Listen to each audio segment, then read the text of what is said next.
Hello दोस्तों, नमस्कार। तो एक बार फिर से स्वागत करते हैं आप लोगों का हमारे इस छोटे से परिवार एसएम मास्टर क्लासेस में। तो दोस्तों, हम लोग 11 क्लास की मोस्ट इम्पॉर्टेंट एग्ज़ाम के लिए पॉलिटिकल साइंस के सीरीज़ को चला रहे हैं, जिसमें हम लोग चैप्टर वाइज सारे एमसीक्यूज़ को देख रहे हैं और इससे बाहर कुछ आएगा नहीं। ठीक है, मैं ये कह सकता हूँ। ठीक है, तो दोस्तों, अगर आप लोग नए हो तो आप लोग प्लेलिस्ट में जाके इससे पहले के 2 क्लासेस को देख लें, क्योंकि वहाँ पे मैंने चैप्टर 1 और चैप्टर 2 के बहुत ही मोस्ट इंपॉर्टेंट एमसीक्यूज़ को कराया है। ठीक है, जो आप लोग के एग्जाम के लिए बेस्ट साबित होने वाला। और उस चैप्टर से रिलेटेड जितने भी एमसीक्यूज़ बन सकते थे, सारे एमसीक्यूज़ को मैंने बना के डाल दिया। ठीक है, और आप मैं लेके आया हूँ आप लोगों के लिए क्लास 11 की चैप्टर 3 यानी कि चुनाव और प्रतिनिधित्व से रिलेटेड, इस चैप्टर से रिलेटेड जितने भी मोस्ट इंपॉर्टेंट एमसीक्यूज़ है जो मैं लेके आया हूं, जो आप लोग के एग्जाम के लिए बेस्ट होने वाला है। ठीक है, तो दोस्तों, अगर आप लोग नए हो तो हमारे चैनल को सब्सक्राइब कर लें और वीडियो पसंद आए तो लाइक कर लीजिएगा और साथ ही अपने सारे दोस्तों में शेयर जरूर कीजिएगा। ठीक है,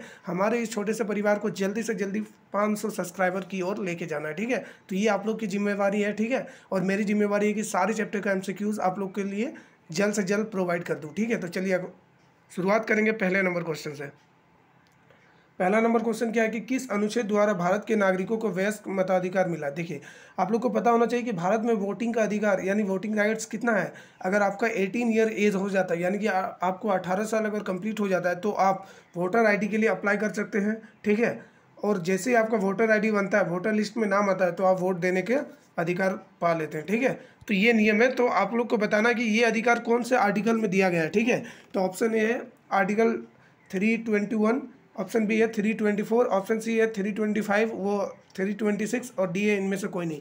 तो इसका राइट आंसर क्या हो जाएगा? अनुच्छेद 325 वो 326। ठीक है, यानी कि सी नंबर इसका राइट आंसर हो जाएगा। 1 का right answer option number C. ठीक है, चलिए अगला क्वेश्चन है सेकंड नंबर।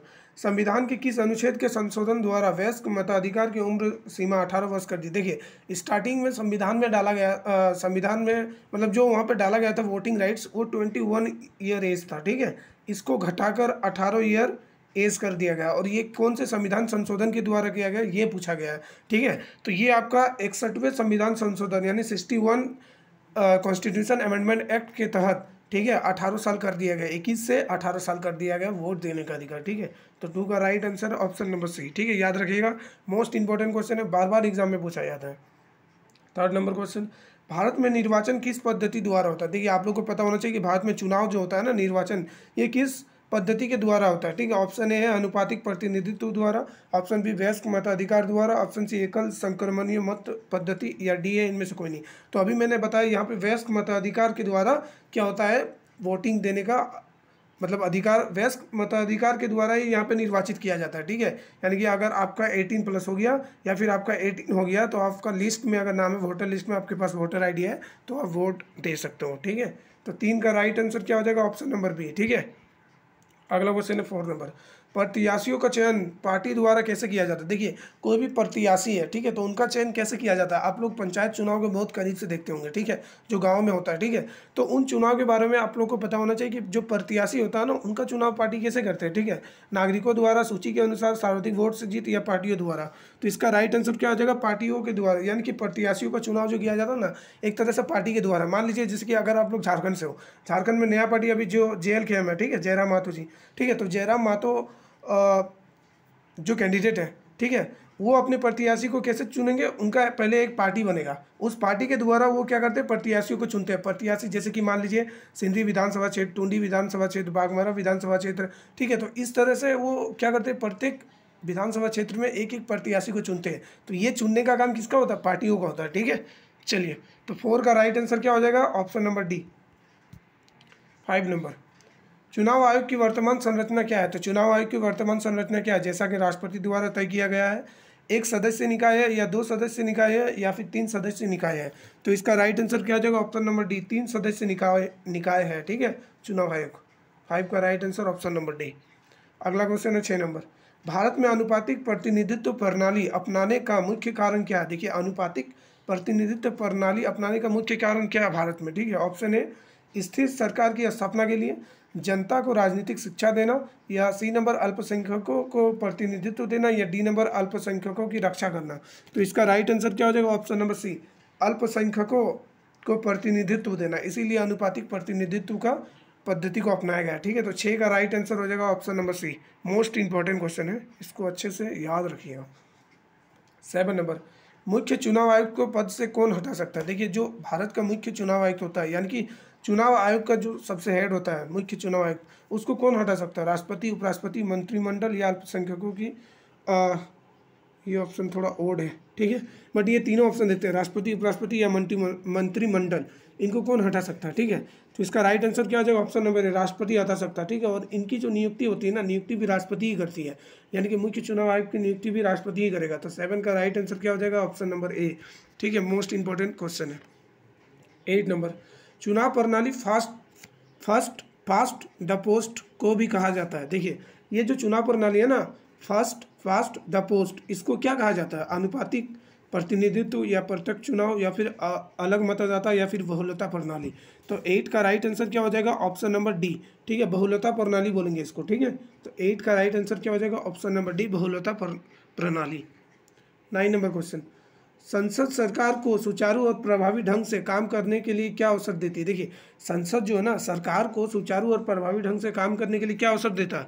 आर्थिक सहायता देता है, या फिर राजनीतिक सहायता देता है, या फिर सामाजिक सहायता, या फिर उपयुक्त सभी।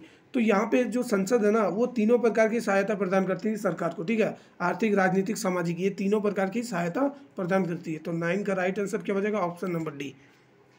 चलिए 10 नंबर क्वेश्चन, 10 नंबर क्वेश्चन, संविधान का अब तक का कामकाज क्या प्रमाणित करता है? देखिए, संविधान का अब तक का कामकाज क्या प्रमाणित करता है? ऑप्शन ए, संविधान निर्माताओं की अपेक्षा, या ऑप्शन बी, कार्य प्रणाली का अनुभव, या ऑप्शन सी, सर्वाधिक जीत वाली प्रणाली, या ऑप्शन डी, उपयुक्त सभी।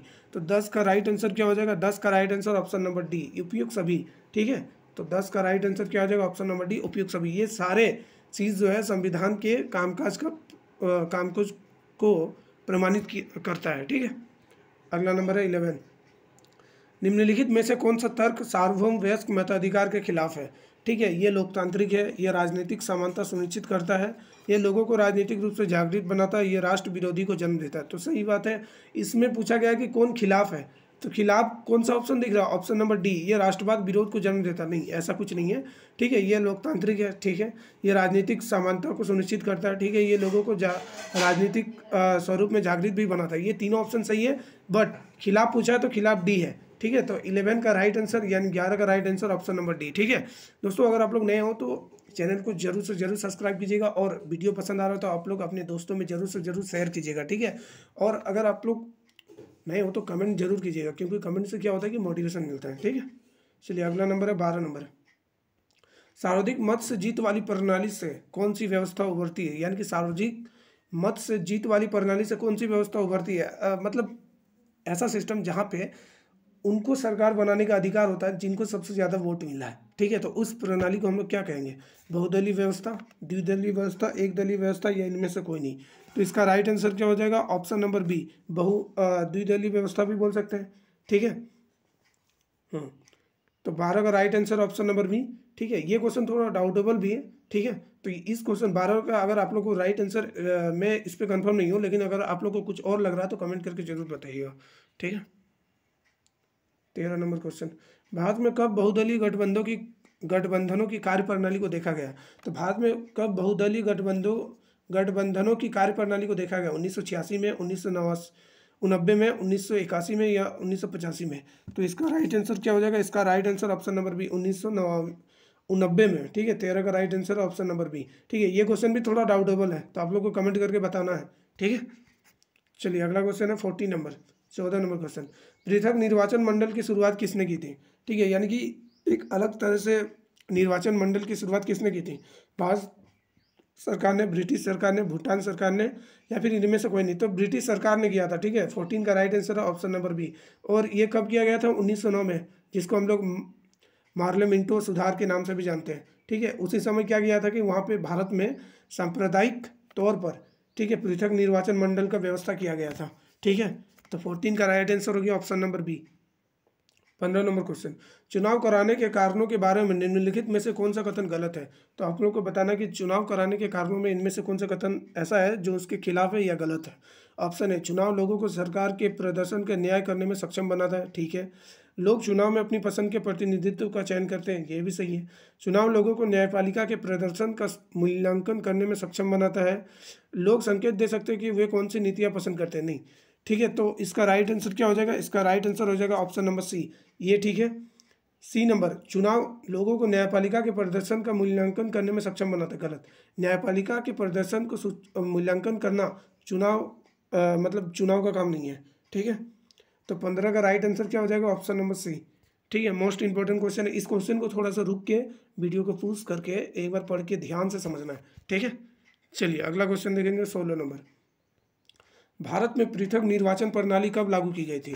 तो भारत में पृथक निर्वाचन प्रणाली कब लागू की गई थी, 1909 में, ठीक है, पार्लियामेंट्री सुधार के तहत, ठीक है। 16 का राइट आंसर हो गया ऑप्शन नंबर ए। भारत में किन वर्गों के खिलाफ भारत में किन वर्गों के लिए लोकसभा व राज्य विधानसभाओं की सीटें आरक्षित की गई। तो बताइए भारत में किन वर्गों के लिए लोकसभा और राज्य विधानसभा के सीटों को आरक्षण किया जाता है। अनुसूचित जातियों के लिए, अनुसूचित जनजातियों के लिए, पिछड़े वर्ग के लिए, या ए और बी दोनों। तो इसका right answer option number D, A और बी दोनों, ठीक है। अनुसूचित जातियों के लिए और अनुसूचित जनजातियों के लिए भारत में लोकसभा व राज्य विधानसभा में सीटों का आरक्षण किया गया है, ठीक है। 17 का राइट आंसर क्या हो जाएगा, ऑप्शन नंबर डी। 18 नंबर, वर्तमान में लोकसभा अनुसूचित जातियों के लिए कितने सीटें आरक्षित की गई है, ठीक है। तो वर्तमान में लोकसभा अनुसूचित जातियों के लिए कितने सीटें आरक्षित की गई है, 82 सीटें, 86 सीटें, 84 सीटें या 85 सीटें। तो इसका राइट आंसर क्या हो जाएगा, इसका right answer option number C, 84 सीटें, ठीक है। 18 का right answer option number C. 19 number, प्रादेशिक प्रतिनिधित्व का अर्थ क्या है, ठीक है। प्रादेशिक प्रतिनिधित्व का अर्थ क्या है, भौगोलिक प्रतिनिधित्व, अल्पसंख्यक प्रतिनिधित्व, या फिर कार्यात्मक प्रतिनिधित्व, या फिर डी नंबर वर्ग प्रतिनिधित्व, ठीक है। तो 19 का राइट आंसर क्या हो जाएगा, 19 का राइट आंसर हो जाएगा ऑप्शन नंबर ए, भौगोलिक प्रतिनिधित्व, ठीक है। 19 का right answer option number A, भौगोलिक प्रतिनिधित्व। 20 नंबर, वर्तमान में लोकसभा में अनुसूचित जनजातियों के लिए कितनी सीटें आरक्षित है। तो अनुसूचित जनजातियों के लिए कितनी सीटें आरक्षित है, 47 सीटें, 42 सीटें, 40 सीटें, 41 सीटें। तो इसका राइट आंसर क्या हो जाएगा, ऑप्शन नंबर है 47 सीटें, ठीक है। 20 का राइट आंसर है ऑप्शन नंबर है 47 सीटें। 21 नंबर, प्रतिनिधियों को चुनने की विधि को क्या कहते हैं। तो यानी कि प्रतिनिधियों को चुनने की विधि को क्या बोलेंगे, चुनाव या निर्वाचन बोलेंगे, ठीक है। तो 21 का राइट आंसर हो गया ऑप्शन नंबर ए। अगला क्वेश्चन है 22, देश में चुनाव को लोकतांत्रिक ढंग से संपन्न व सुनिश्चित करने के लिए क्या करना चाहिए। तो क्या करना चाहिए, मतदाता अपनी प्रतिनिधित्व स्वयं चुने, मतगणना सही ढंग से हो, नियम और सुरक्षा हो, तो उपयुक्त सभी। तो 22 का राइट आंसर क्या हो गया, ऑप्शन नंबर डी, ठीक है। अगला क्वेश्चन 23, संविधान का कौन सा अनुच्छेद हमारे देश में चुनाव प्रणाली के लिए प्रावधान करता है। तो बताइए कौन सा अनुच्छेद चुनाव प्रणाली के लिए प्रावधान करता है संविधान में। ऑप्शन ए 124 से 128, ऑप्शन बी 324 से 329, ऑप्शन सी 256 से 259 और ऑप्शन डी 274 से 279। तो आप लोग को बताना इसका राइट आंसर। तो इसका राइट आंसर हो गया ऑप्शन नंबर बी, 324 से 329, ठीक है। 23 का right answer option number B. अगला क्वेश्चन 24 नंबर, कितनी आयु का व्यक्ति वोट दे सकता है, ठीक है। कितने वर्ष के व्यक्ति वोट दे सकता है, तो 18 वर्ष के व्यक्ति वोट दे सकता है, बशर्ते क्या है। 24 का right answer option number B. एक शर्त क्या है कि उसका नाम वोटर लिस्ट में होना चाहिए और उसके पास वोटर आईडी होना चाहिए, तो वो 18 वर्ष के उम्र में वोट दे सकता है, ठीक है। अगर आप लोग का एज 18 वर्ष जैसे होगा आप लोग अप्लाई कर दीजिएगा, ठीक है। 25 नंबर क्वेश्चन, भारत में मतदान के लिए कौन सी शर्त रखी गई है। तो भारत में मतदान के लिए कौन सी शर्त रखी गई है, शिक्षा, संपत्ति, आयु या व्यवसाय। तो यहाँ पे आयु को यहाँ पे क्या किया गया है, शर्तें रखा गया मतदान के लिए, ठीक है। 25 का right answer option number C, अगर आपका 18 वर्ष होगा तभी आप वोट दे सकते हो। 26 नंबर, मुख्य चुनाव आयुक्त की नियुक्ति किसके द्वारा की जाती है। तो मुख्य चुनाव आयुक्त की नियुक्ति राष्ट्रपति द्वारा की जाती है। 26 का right answer option number A, ठीक है। 27 नंबर क्वेश्चन, प्रतिनिधित्व की व्यवस्था कौन करता है। तो प्रतिनिधित्व की व्यवस्था निर्वाचन आयोग, चुनाव आयोग, विधानमंडल या इनमें से कोई नहीं। तो इसका राइट आंसर क्या हो जाएगा, ऑप्शन नंबर ए, निर्वाचन आयोग करता है। 27 का right answer option number A, निर्वाचन आयोग, ठीक है। 28 नंबर क्वेश्चन, पिछले कुछ वर्षों में EPIC की एक नई प्रणाली शुरू की गई है, आधार कार्ड, चुनाव फोटो पहचान पत्र के लिए, मतदाता कार्ड के लिए या पैन कार्ड के लिए। तो 28 का राइट आंसर क्या हो जाएगा, ऑप्शन नंबर बी, चुनाव फोटो पहचान पत्र के लिए EPIC का नई प्रणाली शुरुआत की जाएगी। 28 का राइट आंसर हो गया ऑप्शन नंबर बी। ठीक है, मोस्ट इंपॉर्टेंट क्वेश्चन है। 29 नंबर क्वेश्चन, चुनाव आयोग की क्या भूमिका है? तो चुनाव आयोग की क्या भूमिका है? ऑप्शन ए चुनाव संपन्न कराना, ठीक है, चुनाव का निरीक्षण करना, ठीक है, पुनः मतदान करना, ठीक है, ये तीनों ही भूमिका है। 29 का right answer option number D. चलिए अगला क्वेश्चन देखेंगे 30 नंबर, लोकसभा में अनुसूचित जातियों के लिए आरक्षित सीटों की संख्या क्या है? लोकसभा में अनुसूचित जातियों के लिए आरक्षित सीटों की संख्या क्या है? 59, 84, 89, 99। तो 30 का राइट आंसर क्या हो जाएगा? ऑप्शन नंबर बी, ठीक है, 84। चलिए 31 नंबर क्वेश्चन, भारत में चुनाव कौन करवाता है? तो भारत में चुनाव आयोग करवाता है, ठीक है, 31 का right answer option number B. ठीक है दोस्तों, अगर आप लोग को मज़ा आ रहा है सेशन तो आप लोग ज़्यादा से ज़्यादा शेयर कीजिएगा, लाइक कीजिएगा, कमेंट कीजिएगा, और हमारे छोटे से परिवार को 500 सब्सक्राइबर की ओर लेके जाना है, तो आप लोग को सब्सक्राइब जरूर से जरूर करना है। ठीक है, चलिए अगला क्वेश्चन है 32 नंबर, इनमें से कौन जिला स्थानीय स्तर की निकायों का हिस्सा नहीं है? तो कौन सा नहीं है? पंचायत, नगर निगम, निगम या लोकसभा? तो लोकसभा नहीं है, ठीक है, स्थानीय स्तर का, ये लोकसभा संघ यानी कि केंद्रीय स्तर का है। ठीक है, तो 32 का राइट आंसर हो जाएगा ऑप्शन नंबर डी। ठीक है, अगला क्वेश्चन 33, उम्मीदवारों की अंतिम सूची की घोषणा और मतदान की तारीख के बीच की अवधि के लिए प्रचार होता है, कितने दिनों के लिए होता है? ठीक है, बताना है, 2 सप्ताह के लिए, 1 सप्ताह के लिए, 3 सप्ताह के लिए या 1 महीने के लिए? तो 33 का राइट आंसर क्या हो जाएगा? ऑप्शन नंबर है 2 सप्ताह के लिए। ठीक है, 2 ही सप्ताह मिलता है चुनाव के प्रचार करने के लिए। ठीक है, तो 33 का राइट आंसर है ऑप्शन नंबर है। 34 नंबर क्वेश्चन, निम्नलिखित में से कौन सा कार्य निर्वाचन आयोग का कार्य है? बताना है कि इनमें से कौन सा कार्य जो है निर्वाचन आयोग क्या है? मतदाता सूचियाँ तैयार करना, चुनाव की घोषणा करना, मतदान करवाना। ठीक है, ये सभी चीज़ें चुनाव आयोग का यानी कि निर्वाचन आयोग का कार्य है। 34 का right answer option number D. 34 का right answer option number D. अगला क्वेश्चन है 35, अवलंबी शब्द का क्या अर्थ है? अवलंबी शब्द का क्या अर्थ है? एक राजनीतिक कार्यकाल के वर्तमान धारक, चुनाव लड़ने वाले उम्मीदवार, या भंग सदन के निवर्तमान उम्मीदवार, या उपयुक्त में से कोई नहीं। तो 35 का राइट आंसर क्या हो जाएगा? ऑप्शन नंबर ए, एक राजनीतिक कार्यालय के वर्तमान धारक। 35 का राइट आंसर है ऑप्शन नंबर ए। ठीक है, अगला क्वेश्चन है 36, भारत में मतदान के लिए अधिकार का प्रयोग करने के लिए न्यूनतम आयु क्या है? तो 18 साल है। ठीक है, 36 का राइट आंसर है ऑप्शन नंबर ए, 18 साल। 37 नंबर, 1984 के लोकसभा चुनाव में कांग्रेस पार्टी को कुल कितने सीटें मिली थी? तो 1984 में लोकसभा चुनाव में कांग्रेस पार्टी को कितने सीटें मिली थी? 543, 413, 415 या 513? तो 37 का राइट आंसर क्या हो जाएगा? ऑप्शन नंबर बी, 413 सीटें मिली थी। 37 का right answer option number B.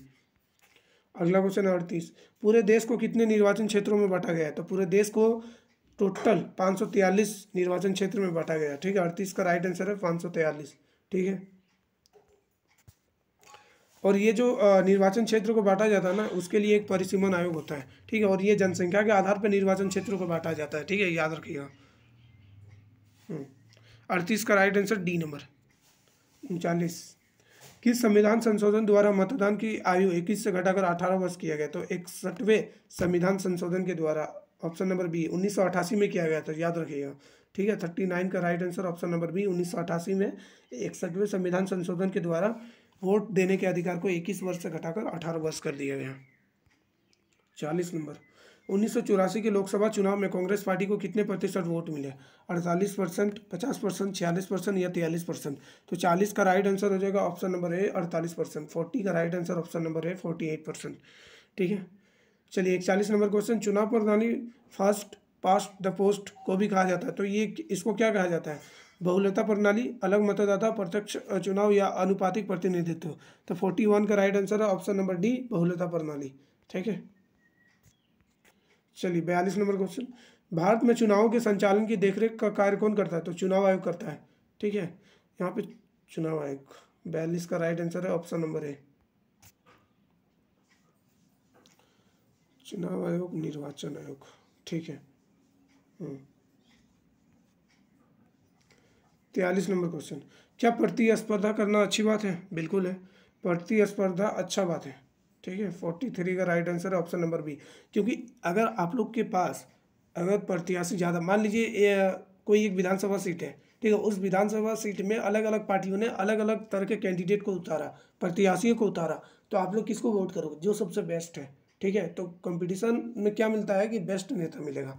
ठीक है, अगला क्वेश्चन है 44, प्रत्येक निर्वाचन क्षेत्र से कितने प्रतिनिधित्व चुने जाते हैं? तो प्रत्येक निर्वाचन क्षेत्र से कितने प्रतिनिधित्व चुने जाते हैं? 1, 2 या 3? तो 1 चुने जाएंगे, ठीक है। यानी कि एक निर्वाचन क्षेत्र में 1 ही चुने जाएंगे, बट अलग अलग पार्टियों द्वारा अलग अलग प्रत्याशी को उतारा जाता है, ठीक है। अगर 10 पार्टी है तो 10 पार्टी अपना अलग अलग कैंडिडेट को उतारेंगे, ठीक है। तो 44 का राइट आंसर हो गया option number A. 45 number question, मतदान करने की न्यूनतम आयु 21 वर्ष थी, ठीक है। ये कब से थी? 1984, 1987, 1990 या 1990? तो 45 का राइट आंसर क्या हो जाएगा? Option number B 1987। 45 का right answer option number B 1987। 46, भारत में किस प्रकार के चुनाव में first past the post system प्रणाली को अपनाया गया? प्रत्यक्ष चुनावों में, अप्रत्यक्ष चुनावों में, ए और बी दोनों में, या इनमें से कोई नहीं? तो 46 का राइट आंसर क्या हो गया? ऑप्शन नंबर ए, प्रत्यक्ष चुनावों में, ठीक है। 47, इजराइल में चुनाव के लिए कौन सी प्रतिनिधित्व प्रणाली अपनाई गई? तो इजराइल में चुनाव के लिए कौन सी प्रतिनिधित्व प्रणाली अपनाई गई?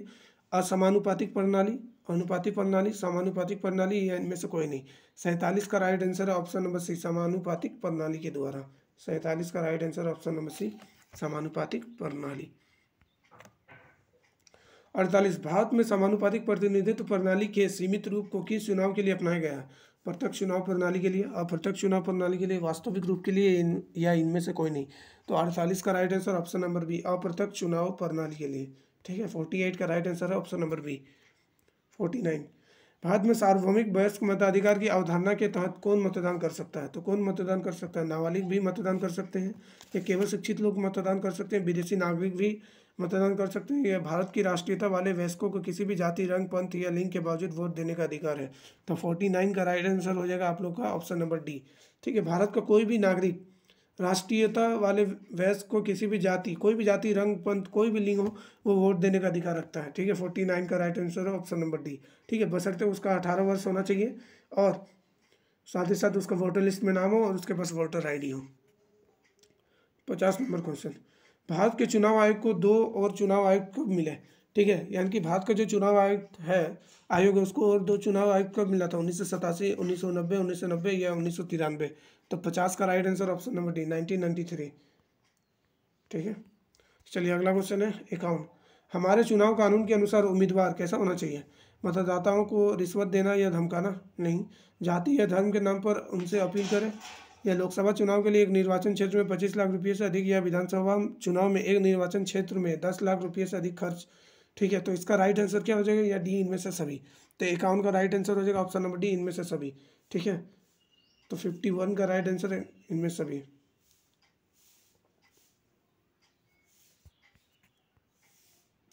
52, एक निर्दिष्ट क्षेत्र में रहने वाले सभी पात्र मतदाता अपने प्रतिनिधि का चुनाव करने के लिए मतदान करते हैं, कहलाते हैं, क्या कहलाते हैं? कार्यात्मक प्रतिनिधित्व, क्षेत्रीय प्रतिनिधित्व, आरक्षित प्रतिनिधित्व, या फिर सीमित वोट योजना। तो 52 का राइट आंसर हो जाएगा ऑप्शन नंबर बी, क्षेत्रीय प्रतिनिधित्व। 52 का राइट आंसर हो गया ऑप्शन नंबर बी, क्षेत्रीय प्रतिनिधित्व। 53, निम्न में से किस देश में समानुपातिक प्रतिनिधित्व प्रणाली लागू है? ठीक है, आपको बताना है, इजराइल में, इटली में, आयरलैंड में, या पुर्तगाल में? तो 53 का राइट आंसर क्या हो जाएगा? ऑप्शन नंबर ए, इजराइल में। 54, भारत में राष्ट्रपति, उपराष्ट्रपति, राज्यसभा व विधान परिषदों के चुनावों के लिए कौन सी चुनाव प्रणाली को अपनाया गया? असमानुपातिक प्रतिनिधित्व प्रणाली, समानुपातिक प्रतिनिधित्व प्रणाली, सूची प्रणाली, या एकल संक्रमणीय प्रणाली? तो 54 का राइट आंसर हो जाएगा ऑप्शन नंबर बी, समानुपातिक प्रतिनिधित्व। ठीक है, 54 का राइट आंसर हो गया ऑप्शन नंबर बी, समानुपातिक प्रतिनिधित्व प्रणाली को भारत में अपनाया गया। 55, इनमें से कौन सा ये कहने का एक अच्छा कारण नहीं है कि भारतीय चुनाव लोकतांत्रिक है? ठीक है, भारत में दुनिया में सबसे अधिक मतदाता है, भारत का चुनाव आयोग बहुत शक्तिशाली है, भारत में 18 वर्ष से ऊपर के प्रत्येक व्यक्ति को वोट देने का अधिकार है, भारत में हारने वाले दल चुनावी जनादेश को स्वीकार करते हैं। तो 55 का राइट आंसर क्या हो जाएगा? ऑप्शन नंबर ए, भारत में दुनिया में सबसे अधिक मतदाता है। ठीक है, 55 का राइट आंसर क्या हो जाएगा? Option number A. चलिए 56 नंबर क्वेश्चन, चुनाव के लिए अधिसूचना जारी करने वाला प्राधिकारी कौन है? प्रधानमंत्री है, राष्ट्रपति है, राज्यपाल है, या मुख्य चुनाव आयुक्त? तो मुख्य चुनाव आयुक्त ही चुनाव डेट ये सारे अनाउंसमेंट करते हैं। ठीक है, तो 56 का राइट आंसर हो गया ऑप्शन नंबर डी। 57 मुख्य चुनाव आयुक्त की नियुक्ति कौन करता है? तो राष्ट्रपति करता है।